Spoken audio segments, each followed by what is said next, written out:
David Muir, ABC's World News Tonight, America's most watched newscast. Now streaming same day with all the breaking news of the day on Disney+. Most watched, most trusted. Now on Disney+ every night. Tonight, breaking news, ABC News exclusive. The 5-year-old Minneapolis boy and his father detained by federal agents and confined in Texas. They're back home tonight, and ABC News was with them on the plane. Also tonight, new images from the Epstein files and the new pressure on former Prince Andrew. And after snow and ice from Florida to Virginia, another Arctic blast is on the way. Nearly 2 weeks after being detained, tonight exclusive images of Liam and his father going home. A judge ordering their release, saying their removal to Texas was unconstitutional. New details about their days in confinement and what Liam says he's looking forward to most now. Minneapolis is bracing for new protests as new images of federal agents emerge. Dashcam video shows agents with guns drawn appearing to force a driver out of her vehicle, then detaining her.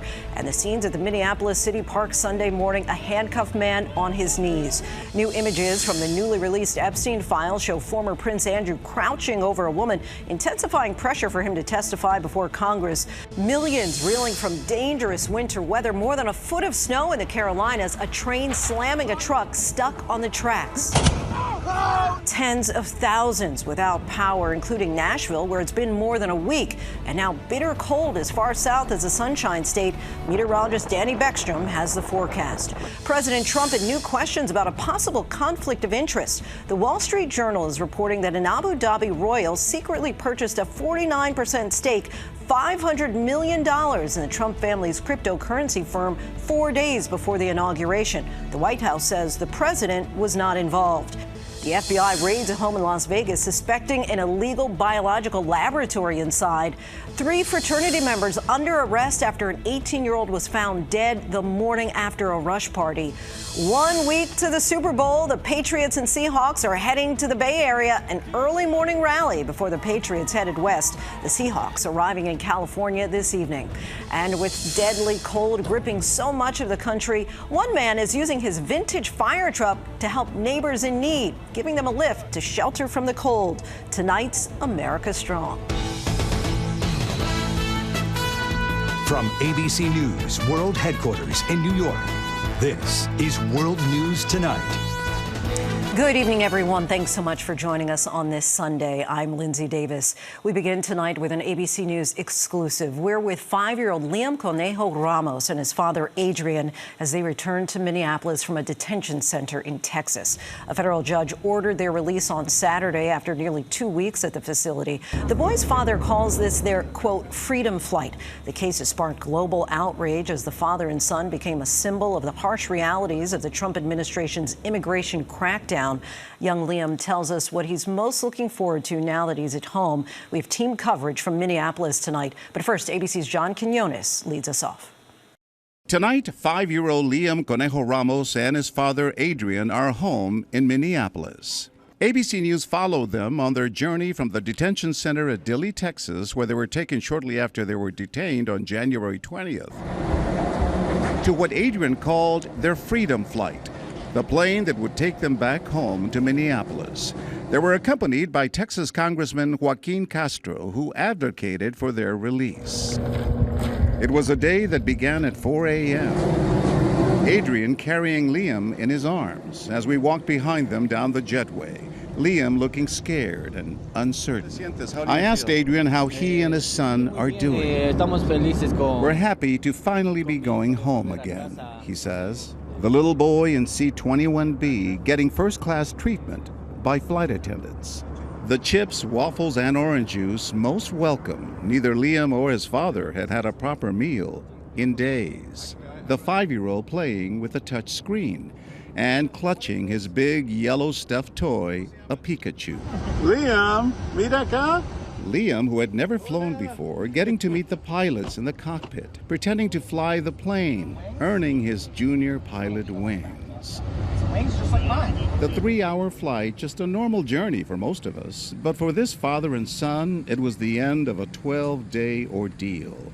Who can forget the image seen around the world? Little Liam standing outside his home in his Spider-Man backpack and his blue bunny hat with ears, an ICE agent holding him by that backpack. That hat later lost.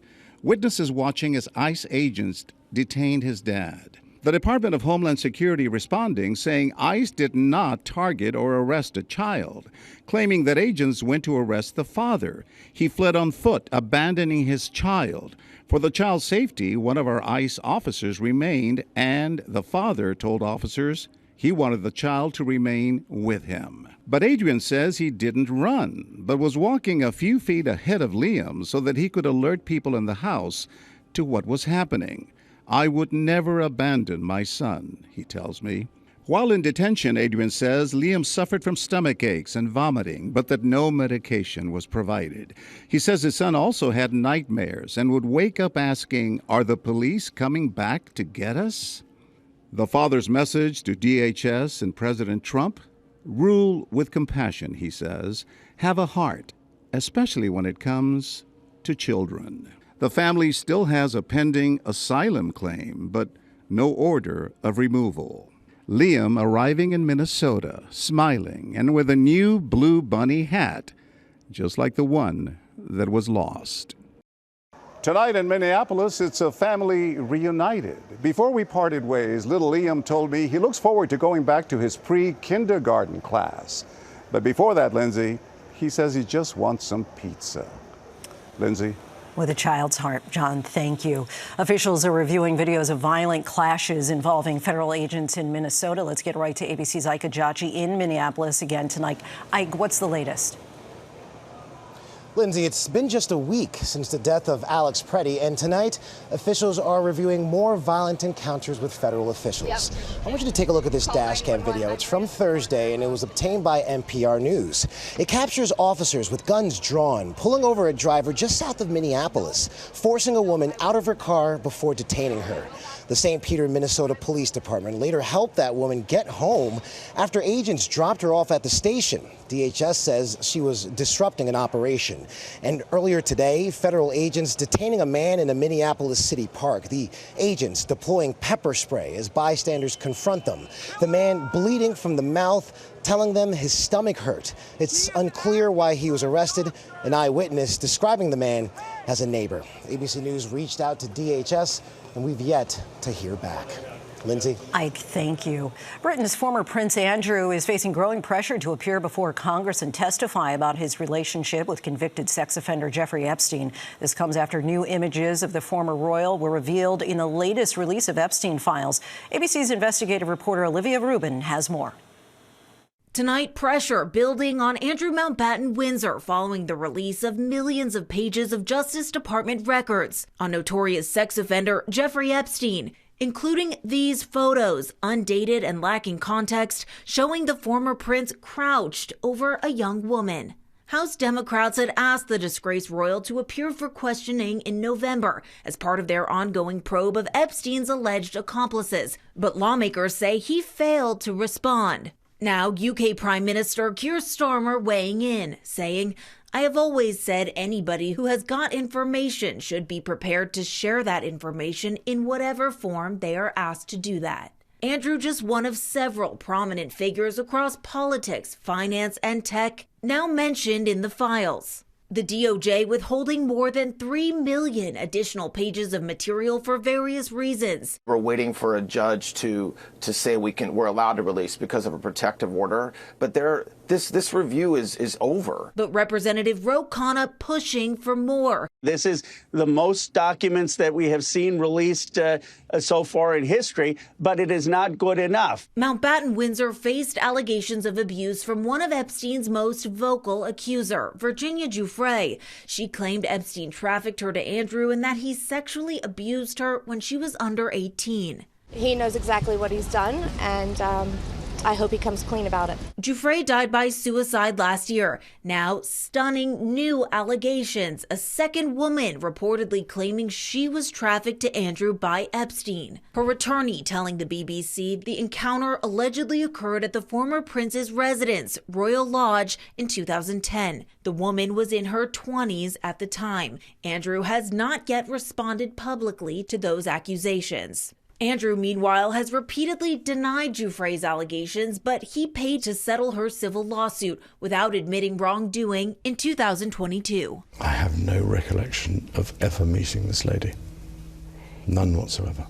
And as for President Trump, whose own relationship with Jeffrey Epstein has been the subject of much scrutiny, these documents do contain a number of unverified tips and unsubstantiated allegations involving Trump and Epstein, the DOJ calling them unfounded and false. Trump now responding for the first time. I was told by some very important people that not only does it absolve me, it's the opposite of what people were hoping. And Lindsay, ABC News has reached out to representatives for the former prince, but has not heard back, and still no word from his royal family over at Buckingham Palace. Lindsay. Olivia, thank you. Now to the weather and the more than 80 million Americans who are once again facing dangerously cold conditions, right on the heels of another winter storm that delivered record-setting snow and freezing temperatures across the South. North Carolina is reporting more than 1,000 traffic accidents. Here's meteorologist Danny Beckstrom. An army of plows are clearing icy roadways across the South tonight after a powerful winter storm caused chaos for millions. Snow and ice stretching from Florida to Virginia. The weekend storm, one of the biggest in North Carolina's history, Charlotte seeing almost a foot of snow. The record snowfall wreaking havoc on the roads. North Carolina's governor says there have been more than 1,000 traffic collisions. Parts of I-85 and Kannapolis shut down for hours. More than 100 vehicles stranded on the highway. In North Carolina's Outer Banks, this video capturing the moment an oceanfront house collapses into the Atlantic Ocean. No injuries reported. Firefighters in Nags Head battling this house fire in snowy conditions. Officials say the house was unoccupied at the time. In Gastonia, dramatic video capturing a driver fleeing to safety moments before a train collides with his tractor trailer stuck on the tracks. Chaos on the roads and in the skies. Thousands of flights canceled at major hubs for Delta and American Airlines. Our Morgan Norwood is at Newark International Airport. This winter storm is a major stress test for airlines, especially after the last winter storm triggered a meltdown. Already today, thousands of disruptions. Snow flurries seen as far south as Florida. Icicles forming on frozen orange trees. The Sunshine State seeing some of the coldest temperatures in a decade. And Danny joins us now, so we won't shoot the messenger, but more record lows expected tomorrow. Another round. Orlando, Jacksonville, Miami all saw record lows this morning, and it looks like we could see it again tomorrow morning. Lows in Jacksonville and Orlando in the 20s. Miami tomorrow morning, 36. This morning, the record they set was standing since 1909. As we look at the East Coast in general, the below average temperatures continue. Freeze warnings for interior Florida up the East Coast into the Northeast with the cold weather advisories. I want to mention the winter weather advisory in the Carolinas. That's more due to the snow that fell yesterday and the frigid conditions that mean Mother Nature isn't melting the snow. Bitter cold continues to impact the eastern half of the country. This is a look at wind chills Monday morning, sub-freezing, sub-zero even for a lot of the Northeast, but it will feel like low 30s down the Florida Peninsula. And it looks like the eastern third of the country staying cold as we move into the middle of the month, Lindsay. No relief in sight. Danny, thank you. Tonight, President Trump is facing questions about a potential conflict of interest. The Wall Street Journal reports that an Abu Dhabi royal secretly purchased a 49% stake, $500 million in the Trump family's cryptocurrency firm. But the White House says the president was not involved in the transaction. Here's ABC's senior White House correspondent, Selena Wang. Tonight, growing questions over potential conflicts of interest involving President Trump and his family's business. The Trump family's cryptocurrency firm, World Liberty Financial, selling nearly half of the company, a 49% stake for $500 million to an Emirati royal just 4 days before Trump returned to office, according to the Wall Street Journal. That investment making the Trump family business partners with the UAE, even as Trump is shaping U.S. foreign policy with the region. Months later, the Trump administration approving a deal to send highly coveted American artificial intelligence chips to the UAE, alarming ethics experts and Democrats in Congress. Of course there's a conflict. Why is Donald Trump focused on enriching himself, his family, and his friends, as opposed to focused on driving down the high cost of living? World Liberty Financial tells ABC News the president had no involvement in the transaction, and any claim that this deal had anything to do with the administration's actions on chips is 100% false. The White House counsel also telling ABC News the president has no involvement in business deals that would implicate his constitutional responsibilities. The White House adding the president's assets are in a trust managed by his children. According to the Journal, the Emirati investment sent a payment of as much as $187 million into the Trump family's coffers on the eve of his return to office. And World Liberty has become one of the Trump family's most lucrative ventures. According to public disclosures, the family secured a roughly $5 billion windfall when trading of the company's digital token opened last year. And Lindsay, just to underscore, this is something without precedent in American politics, a government official taking a major ownership stake in the family business of an incoming U.S. president. Lindsay? Selena, in other news, of course, the government remains in a partial shutdown. Where do negotiations currently stand? Well, Lindsay, the House Minority Leader says that Democrats will not help Republicans pass this spending bill that's already cleared the Senate and is backed by President Trump, insisting they need concrete commitments to rein in federal immigration enforcement. But House Speaker Mike Johnson says he is still confident he can get the Republican votes needed to pass this spending bill by Tuesday. Lindsay? Government workers potentially in the crosshairs again. Selena, thank you. The FBI is investigating a possible biological laboratory allegedly operating inside a home in Las Vegas. Multiple law enforcement agencies executed a search warrant on Saturday morning. Investigators say they discovered refrigerators with vials containing unknown liquids. Here's ABC's Melissa Don. Tonight, the FBI and Las Vegas police investigating a possible biological lab found inside a Nevada home. Authorities executing a search warrant Saturday morning. This is an isolated incident, and there is no threat to the public as we stand here today. Authorities releasing this video showing officers in hazmat suits searching the property. They say finding vials containing unknown liquids. Our teams went inside and found evidence of possible biological material. Authorities calling it a complex investigation that could take days. This has to be a slow and methodical process by design. We have to take these situations very seriously, and we take all necessary precautions to keep our personnel and community safe. Law enforcement say they took a suspect into custody. Lindsay, this is an unusual case. The FBI says it is sending several specialized teams to help in the investigation. Lindsay? Melissa, thank you. There's still much more ahead on World News Tonight this Sunday. 3 fraternity members under arrest after a suspected hazing death on campus. And 1 week to the Super Bowl, the teams are assembling. The Patriots rally before heading to the airport. The Seahawks following right behind. Next tonight, 3 fraternity members are under arrest in Arizona facing hazing charges after the death of an 18-year-old. The 3 in custody are executive board members of Delta Tau Delta at Northern Arizona University in Flagstaff. The 18-year-old reportedly attended a Rush event there Friday night and was found unresponsive Saturday morning. He has not yet been identified. When we come back, the Super Bowl just 1 week to go. The Patriots and Seahawks heading to the Bay Area. Just 1 week to go until the Super Bowl, and the teams are on their way. Patriots fans gathered for an early morning rally at Gillette Stadium in Foxborough before the team headed to the airport. The Seahawks arriving in San Francisco tonight. When we come back, one man in his vintage fire truck, what he's doing to spread the warmth. Tonight's America Strong. Finally tonight, proof that kindness, like warmth, spreads.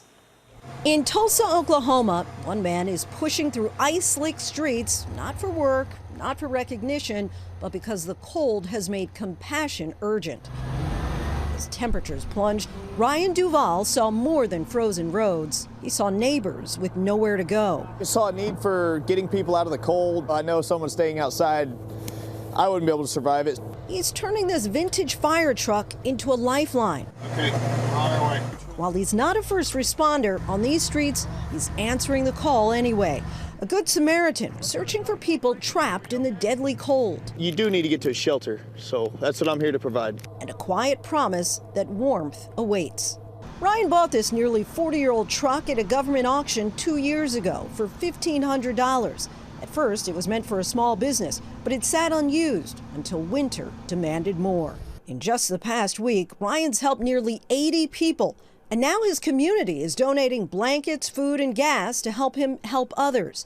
And until temperatures rise, Ryan says he's not slowing down. It's just giving back to a community like everybody should do.